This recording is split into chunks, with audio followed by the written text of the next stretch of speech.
歡迎大家今日嚟到咧，我哋智者不惑另一個節目啦嚇。咁今日我哋好開心啊，坐喺我隔離嗰個美女咧，阿 Connie 梁啦嚇，阿梁詠雯小姐，我真係啱知你中文名點講。多謝你啊 ，David。係咪啊？咁啊，阿 Connie 咧就係嚟自我哋喺香港我哋個信託公司咧，就呢一個界別咧係肯定都係權威嚟㗎啦。因為上低我哋節目嘅話，我都希望係每位嘉賓都代表住個行業啊嘛。咁所以今日咧，你代表住一個信託行業同我哋傾偈啦。好開心有咁嘅機會，多謝你。咁今日點解我哋會邀請阿 Connie 咧？咁其實最近大家你都見到咧，就係話有幾個數目字都幾敏感啊 Connie 啊。7月24號，7月24號晏晝4點鐘。啊，正正係4點鐘嚇，咁緊張。咁啊，其實嗰個發生咩事啦嚇？第21號文係啦，大家都知道啦，就係國家出嘅第21號文咧，就係關於離岸家族信託需要去繳稅嘅一個安排。咁我作為金融從業人員，尤其是保險行業嘅人嘅話咧，對呢個題目係十分之即係熱切去了解係邊個內容嘅。不過咧，21號公告咧呢個字咧，就而家越嚟越多人知道啦。不過問題查實係咩嚟嘅咧？咁啊 Connie，你可唔可以講個內容係咩嚟嘅？其實咧就大家都知道啦，做家族財富傳承嘅有好多唔同嘅工具啦，家族信託啦、保單啦，或者持有唔同類型嘅資產，例如係樓啊，唔同嘅都會衍生收入喎。咁好多人傳統嚟講咧，都會係其中成立信託嘅其中一個考慮咧，就以前係合法嘅，就我哋叫 tax mitigation， 就係將一啲資產嘅法律擁有權咧，由佢自己本身咧就轉咗落去個家族信託入邊。咁因為咧未正式做過分配咧，咁就可以 defer 咯，可以將個稅咧就褪遲咗咯。咁亦都係因為咁樣咧，就可以做到一個延緩繳稅，甚至係可以減免稅負嘅一個功能。國家嘅嘅部門咧，就開始咧就出咗呢一個文咧，就係話俾大家聽，咁就係以前擺咗嘅資產入咗信託又好啦，衍生嘅收入啦，同埋就算除咗係國內嘅稅務居民，海外嘅護照嘅人，佢哋如果佢哋主要嘅收入咧都係衍生於國內嘅，擺咗入家族信託，都要 day back 翻去交稅。咁其實咧，而家有一個日子咧，係大家都好需要留意嘅，就係90日嘅寬限期。90日，係啦， 3個月。到10月22號，到10月22號，係啦。咁所以咧，呢一個咧係大家都好需要去留意嘅一樣嘢。咁啊喺法例上面嚟講嘅話咧，其實咧，我想問一問。喂，譬如我係揸住一個外國護照嘅中國人，咁喺新嘅法例裏邊咧，呢個外國護照可唔可以保護到我呢？首先有兩樣嘢，你有咗外國護照，呢位客戶係咪已經係放棄咗佢自己本身嘅喺內地嘅稅務居民嘅身份呢？如果佢仍然未放棄呢，其實仲觸發咗另一個風險咧，就係佢有兩個唔同嘅護照，國家係有權即刻取消佢喺內地嘅稅務居民身份，咁而佢好多其他嘢咧都會有麻煩嘅。咁但係呢一個就各自需要去注意一下啦。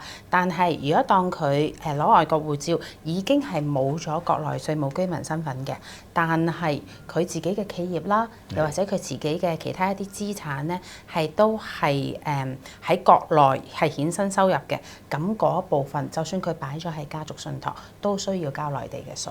即係話，如果假使佢無論咩護照都好，佢成為國內嘅稅務居民嘅話咧，喺呢件上面嚟講，都應該係牽涉喺裏邊嘅啦噃。係啊，所以呢一個其實亦都會牽涉到唔止係國內嘅稅務居民國內人嘅朋友啦。咁就算香港人又好，外國人又好，佢喺國內長期居住，如果佢係有家族信託，呢件事都會着㗎，都會攤着㗎。咁呢件事我諗其實大家就可能更加了解喎。點解咧？阿 Connie 都提到一個問題嘅，唔單止係我哋所謂淨係嗰個嘅可能揸住中國護照。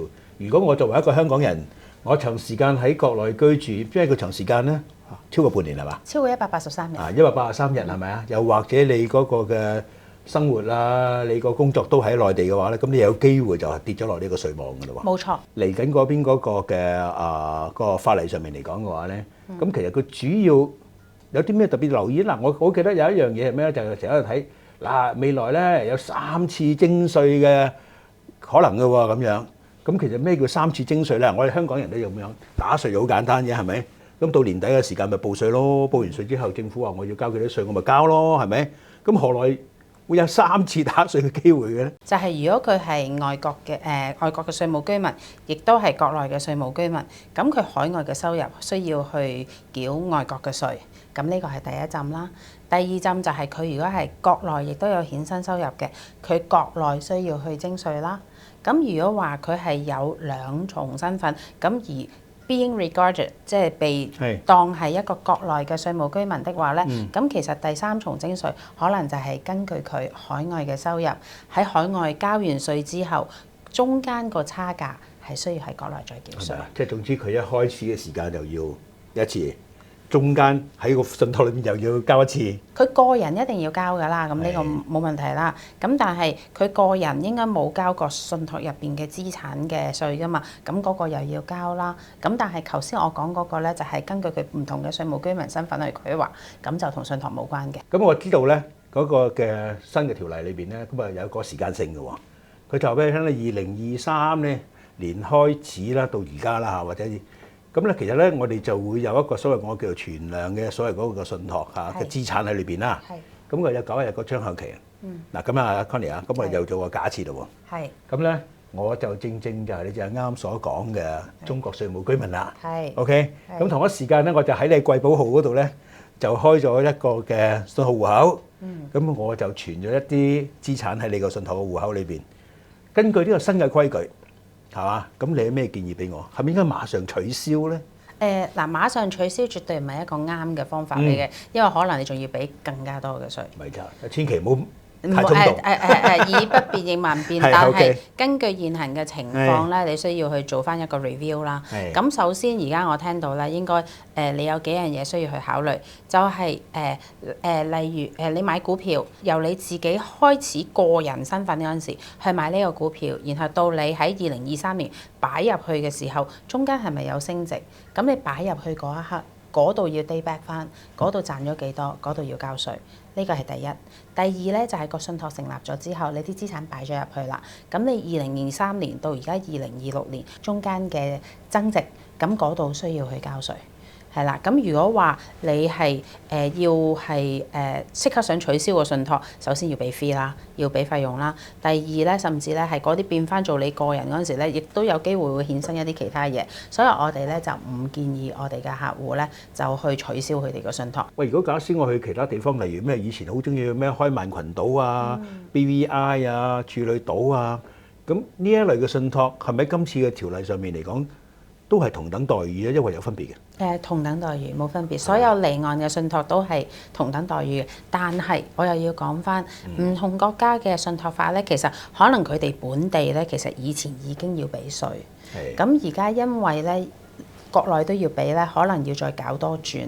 嗱，假使我就係啱啱嗰個客人咧，佢可能咧就下邊有3-4個小朋友，係。咁我就會諗，喂，咁好簡單啫，報稅啊嘛，係咪啱啊？咪拆佢3-4份咯。嗱。我好多時，我哋啲朋友喺外國買樓都唔係一個人名嘅，咁問佢點解啊？梗係啦，佢一個人會孭曬所有嘅稅項，百分率又高，係咪？咁啊拆3份咯，咁啊成家人總動員3個人4個人去共同擁有個物業啦，咁樣。明白。如果假使我用喺未來嗰邊嗰個稅制，即係呢個所謂信託嘅稅例上面嚟講嘅話咧，喂，我將呢個信託戶口咁啊好簡單啫，我拆我屋企人。3個人，細4個人，4個人咪4個戶口咯。咁係有冇着數咧嚇？嗱，it depends。係 it depends。係啦，呢啲説話咧就永遠都唔會錯嘅。唔係，但係乜嘢咧？有幾個唔同嘅考慮啦。當然喺稅基嘅考慮嘅情況之下咧，整多幾個可能係會有幫助嘅，因為有個稅基喺度啊嘛，咁啊稅率開頭通常都係累進噶嘛，咁喺呢一方面係有優勢嘅。但係你整多幾個信託，又有幾個信託嘅行政費用喎，咁你睇下個資產夠唔夠大啦，睇下值唔值得啦。所以我話要 it depends 係要睇下，其實要計嗰條數，睇下邊樣要最着數咯。咁呢個就每一個客嘅情況都唔同，同埋你要諗喎，你如果係不動產的話咧，你個不動產賣嗰陣時都有稅嘅喎。咁你咁多買賣嘅時候搞咁多嘢，會唔會因為咁樣嗰啲行政費用就高咗，反而又令到其他嘢有咩咧？咁呢啲係需要去計咯。得不償失啦。要計，要計下數可能有着先得啊。數，但係要計。OK，咁都係啦，都係揾專業人士處理啦。冇錯，啱聽。我係你嘅客人啦，我啲帳戶又唔係真係好多錢，我電話信託可能都係講緊嗰少少銀碼嘅啫。係。喂，我算啦，唔緊要啦，佢徵就徵㗎啦。嗰9日裏邊我真係冇反應喎，咁樣有咩後果咧？有罰款啊，唔得啊，罰得好勁。罰得好勁。講明罰得好勁啊！坦白從寬啊，真係。坦白從寬。唔好搞咁多嘢，快啲。我哋冇抗拒㗎。係啊，冇抗拒。但係冇抗拒唔代表坦白，你唔坦白，主動嘅咧都有後果係咪？因為如果係查出嚟係冇報嘅，個罰款係好高嚇，咁所以就建議倍數計啊！我所知係嗰個係倍數計嘅，所以其實大家咧不能存以一個僥倖之心係咪？總之就係10月22號之前咧，或之前要去處理。好啦，不如簡單啲傾下嚟。咁如果假使我真係擁有一個信託，咁啊其實咧你有咩建議俾我喺22號之前我要做啲乜嘢？簡單啲。首先要做翻個 review 啦。所以即刻要根據現行嘅嘢，喺信託入邊嘅嘢，同埋未喺信託入邊嘅嘢，都要即刻做翻個 review。以後其實佢打算係將呢個信託係點樣去用法嘅。咁作為我哋專業人士、行業嘅專業人士嚇，咁就應該要係啦，就會俾翻唔同嘅建議。其實呢一個咧亦都唔係淨係單一，淨係信託嘅建議，應該係要加埋會計師啦、律師啦，甚至如果係佢有唔同地方嘅資產，咁就需要揾當地嘅稅務律師幫手。好，咁啊，今日好多謝阿 Connie 咧，同我哋分享咗咧有關呢一個21號公告嘅一啲重要嘅條文喎。咁啊，澄清咗大家可能好多唔同嘅睇法啦，係咪啊？揾專家上嚟講咧，應該份數就比較高啲啦，係咪？嘅準確度就更加高啦。咁啊，嚟緊嘅時間嚟講嘅話咧，下一節我哋會從第二個角度去演繹翻我哋今次嘅題目，就係咩咧？就話呢一個嘅條例會點影響到我哋嘅客戶又好，我哋自己本身又好，行業發展又好，好嘛？咁啊，都係老規矩啦。咁啊，大家如果中意我哋節目嘅時間嚟講，俾個 like 我哋嚇，分享俾我哋嘅朋友。下一次見，拜拜。係咪？我哋都嚟自一個保險業行業嘅。係。咁啊，今次嘅情況之下，保險單咧，計唔計喺裏邊咧？投資相關嘅係。